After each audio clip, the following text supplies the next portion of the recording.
Good afternoon. In the early 2020s, the United States stood as a pillar of global leadership, its alliances spanning continents and its influence shaping international norms. Forward to 2025, and the landscape has dramatically shifted. Under President Donald Trump's America First policy, traditional partnerships have frayed, and the US finds itself increasingly isolated.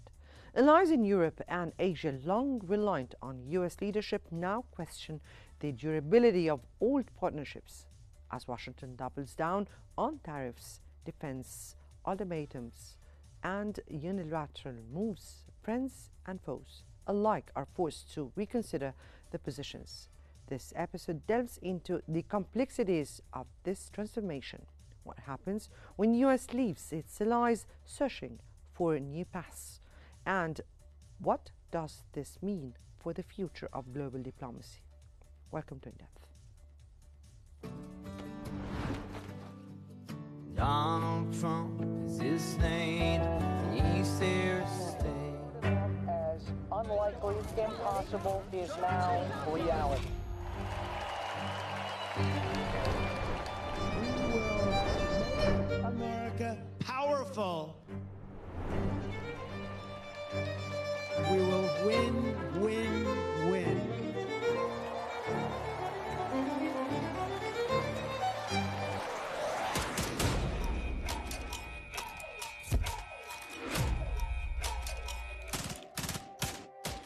And we will make America great again. Let's do what I already carry. We will very quickly make America great again. The Trump administration's tariffs have begun to bite, particularly in the context of US-China relations. As reported by the Economic Times, American tariffs on Chinese goods have triggered significant disturbances in global supply chains, raising costs for manufacturers and consumers alike. Chinese exports to the US have declined, prompting Beijing to seek new markets and accelerate domestic innovations. The ripple effects are being felt worldwide, with many economies forced to adapt to the new trade landscape. While the tariffs were intended to protect American industries, they have also contributed to economic uncertainty and strained international trade relations. According to Foreign Policy, Trump's approach to European security has alarmed traditional allies. The administration's demands for increased European defense spending and ambiguous commitment to NATO have led to a surge in European efforts to bolster their own military capabilities. As the US signals a potential reduction in its security role, European leaders are preparing for a future where they may face Russia with less American support. This shift is prompting a re-evaluation of defense strategies and fostering discussions about greater autonomy within the European Union's security framework for a future where American guarantees are no longer assured.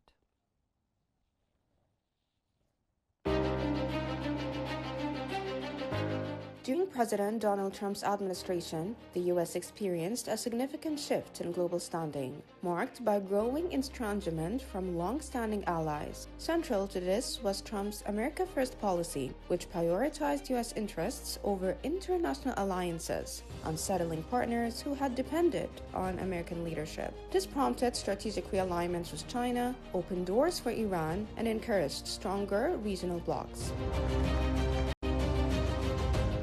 In Europe, traditional allies such as Germany and France grew increasingly wary of Washington's unpredictable stances on NATO, trade, and climate change. Trump's repeated criticisms of NATO for insufficient defense spending deepened the rift. European leaders began to publicly question the real ability of the US as an ally, which pushed the European countries to deepen engagement with China on renewable supply chains and accelerating efforts to bolster defense autonomy and diversify partnerships.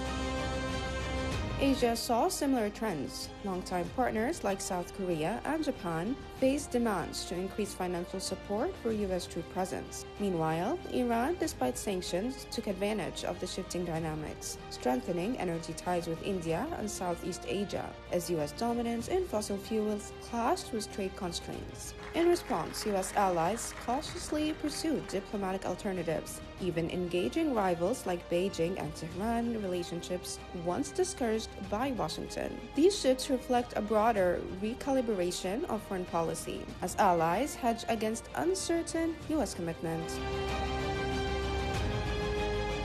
By prioritizing short-term national interests over alliance building, the America First policy accelerated global realignments. Allies increasingly question U.S. reliability, contributing to a multipolar world where China and regional powers expand their influence, posing an enduring challenge to U.S. global leadership.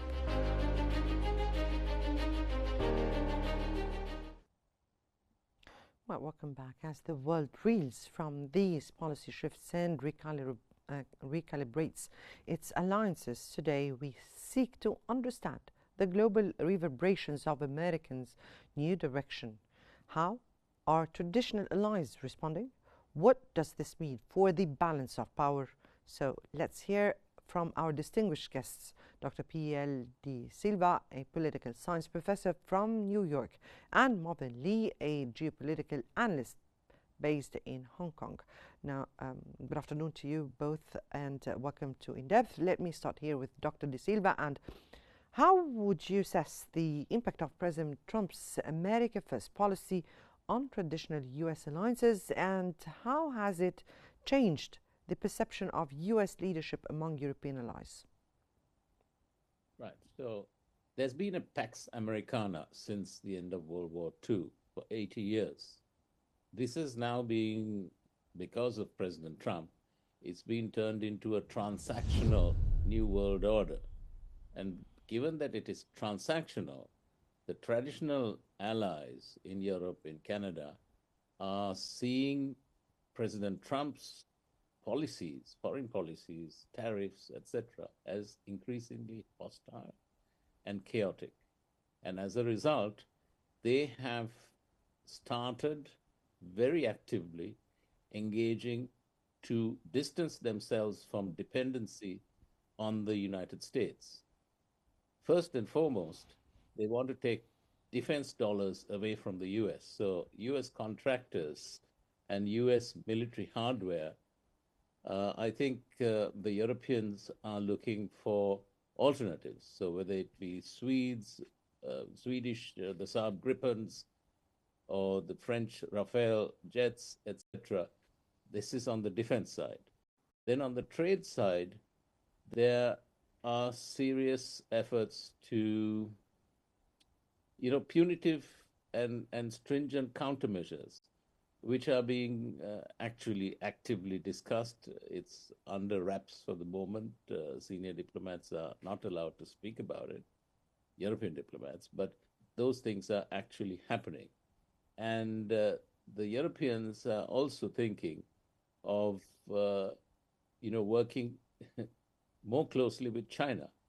And there could be a new world order, which is not what is designed by Washington, but one that is all the other countries that want to have free trade, which would mean the bulk of the world, and which would lead the United States and President Trump increasingly isolated.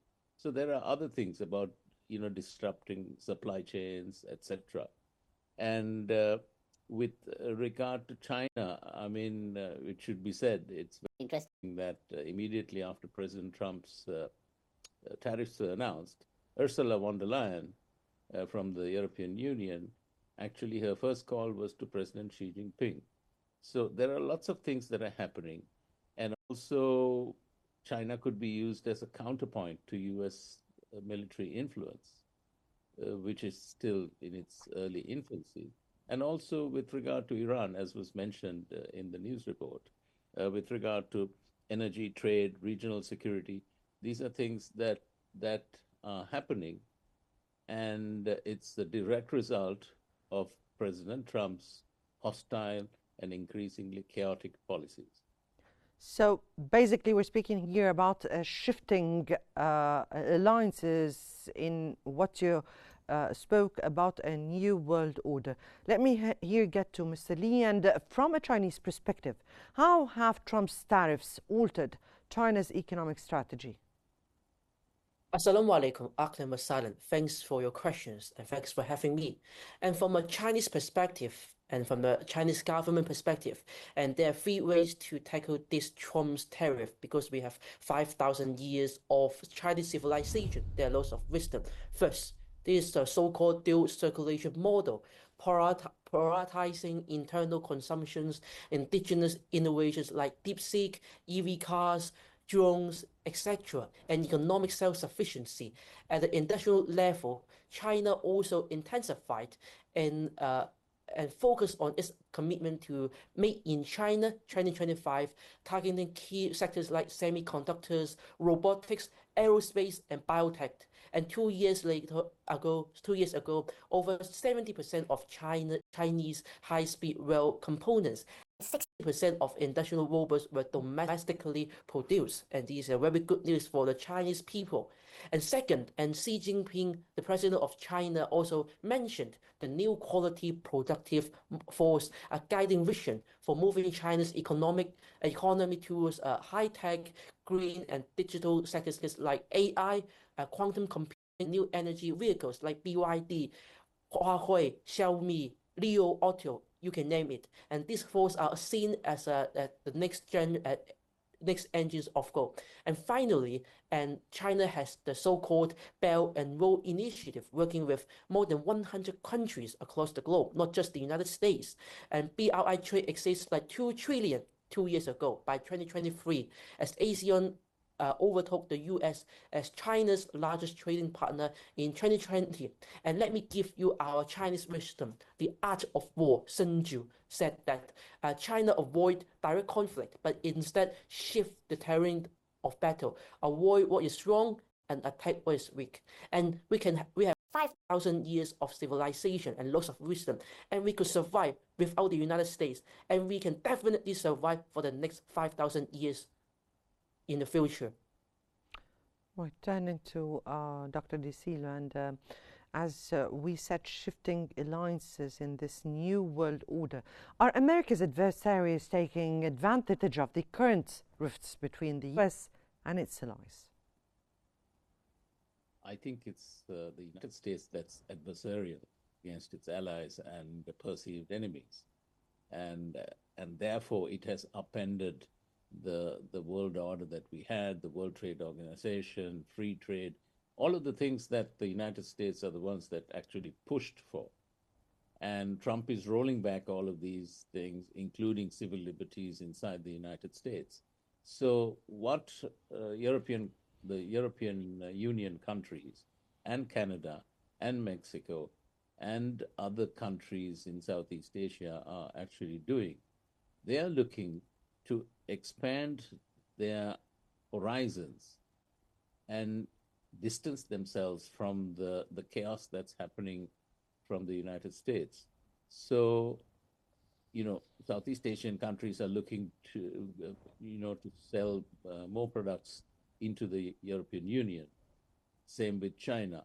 So there's lots of, interesting things that are going to happen. And then with regard to the Japan's biggest, trading partner is China.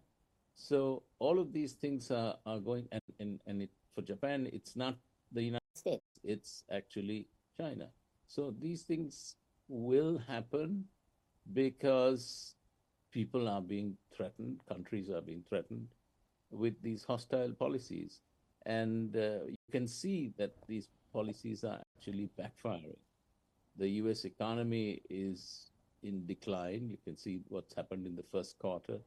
And even if President Trump blames former President Biden, it doesn't hold water because most of these economic factors that have taken place in the United States is because of President Trump's policies, especially with regard to tariffs, and also the the polemic, the things that he says about other countries, which are certainly not diplomatic. And it has actually put the backs up among the Europeans in particular, as well as China and other big countries. It's the smaller countries that are actually coming to try to do deals with the United States, but the bigger countries are going to push back. Dr. Lee, how do you see or how do you perceive China seeking closer ties with Europe, and is it a direct response to US pressures? And how do you interpret the EU's recent moves to deepen cooperation with China? Let me share you our Chinese wisdom once again, the art of war. So Sun Tzu teaches us, in the midst of chaos, there is also an opportunity. A few years ago, the relationship between China and EU was really bad because of COVID-19 and the loss of ease between these regions, these countries. Absolutely, Europe has emerged as a critical point for China in China's effort to rebalance global engagement away from the US. And I think this is all planned because when Donald Trump applied his America First strategy, many European countries, especially Italy, Spain, UK, Germany, saw China as a more stable long-term economic partner, particularly in green and digital technologies. And for example, there are loads of EV buses in London, and this is BYD, the Chinese-made EV cars everywhere in London, everywhere in Hungary, and everywhere in Europe. And the main sponsor of Europe 2024 was BYD, and you can search it on YouTube. And China EU trade surpassed 856 billion euros in 2022, with both sides highly integrated in renewable energies and automotive supply chains. German car makers, for instance, rely on China not just a market, but also a site for EV innovations, which aligns with China's new quality protective force. And if you go to Shenzhen and Guangzhou, and there are loads of new Chinese-made EV cars, and the designers are not just Chinese, they are foreigners, Europeans, German, Italian as well. And under the BRI, China has invested all railway links from Xi'an to Greece, and energy infrastructure in Eastern Europe. At the same time, China seeks European expertise, especially in automation, carbon neutral technologies, and smart manufacturing, Industrial 4.0, to upgrade its own economy under the Make in China 2025 framework. So that's why I believe that China and EU will become will have more closer ties, but they are not allies like Russia and North Korea. Dr. De Silva, speaking about policies, and definitely every country works for its own interests. So the America First policy should be going towards or within the US interests, but it depends upon approach. So has the Trump administration's approach to NATO fundamentally altered the alliance cohesion? Yes, I mean, the thing is this, you need to have success. And Trump's, policies are actually backfiring. They're not successful. They're going to impact very negatively with regard to, price increases for American citizens. You just have to go to the supermarkets and, shops. And even if you look at Amazon has been saying that they're going to mark up the cost of the Trump tariffs, and they're going to put that on the bill. And the Trump administration and the White House was accusing Amazon of being hostile by publicizing and being transparent of how much extra money that customers have to pay for because of President Trump's tariffs. But we're speaking particularly about the NATO, this very strong organization, or this very strong body. How has the approaches of Mr. Trump altered Right. this very important organization or body, the cohesion of this international body? How? So the French have are now giving a nuclear umbrella for all of the European Union countries. So the French have said, because the French were for many years leery of the leadership of the United States of NATO. So now the French are stepping up and are giving cover, a nuclear umbrella for the European Union countries, especially the smaller countries, and Sweden, Finland, um, and this is something that we can see with regard to NATO. Number two, I think Poland has the largest, military inside of of the Europe of NATO, and they have the largest tank army. So you can see that all of these countries are doing their own bit to improve their military standing, and they are certainly not relying on the United States, to protect Europe, and this is a sea change, and you can see diplomats saying that we are distancing ourselves from the United States, and this is a result of President Trump being in office, and also his Elon Musk, who's his special advisor, has been saying very inflammatory things, supporting the far right in Germany and other countries, which has also not gone down well. So there is a backlash, and it has led to, I think, European strengthening of NATO, but also a distancing from the United States, and also with regard to military procurement. The Europeans want to move away, and this is going to hurt, U.S. defense contractors and the U.S. military industrial complex. Right. That and the alliance, the big alliance of the NATO, definitely. Mr. Lee, I have only 1 minute left for me here. And in what ways has the economic pressures from the US tariffs and sanctions pushed Iran closer to China for trade and investments? There has been a very good relationship with China and Iran right now. Let me give you an example of fact. China and Iran signed a $400 billion US, a 25 years strategic cooperation agreement, granting both sides access to Iranian energy in exchange for investment in infrastructure, telecommunications, and transportation, all integrated under the BRI. And you may think, why? Because China is the oil importer in the world, and they would like to secure all the oil trade route all the way from Middle East to China, and Iran is at the middle. So that's why Iran plays a very big role between both sides, between these two worlds. I mean the Arab world and the Chinese world. So, do we have other minutes here? So, goes to you, Dr. De Silva, and briefly, please, what strategic alternatives did European countries explore due to Trump's policies?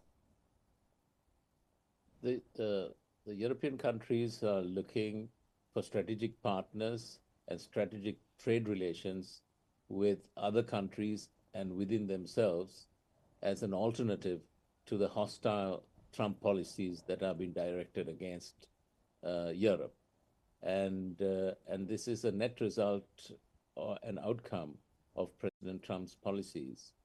You can see that the writing is certainly on the wall, and many policymakers, think tanks here in the U.S. are quite cognizant of that. Whether the White House is or not remains to be seen. Right, indeed, remains to be seen. That was Dr. P.L. De Silva, a political science professor, and Mr. Marvin Lee, a geopolitical analyst. Thank you so much for your valuable insights.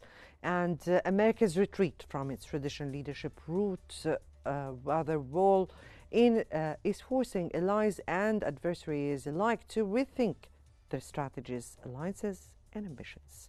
Whether this shift leads to greater instability or a new balance of power remains to be seen. That concludes this episode of In Depth. Many thanks for watching and stay tuned for more coming up on Qnews.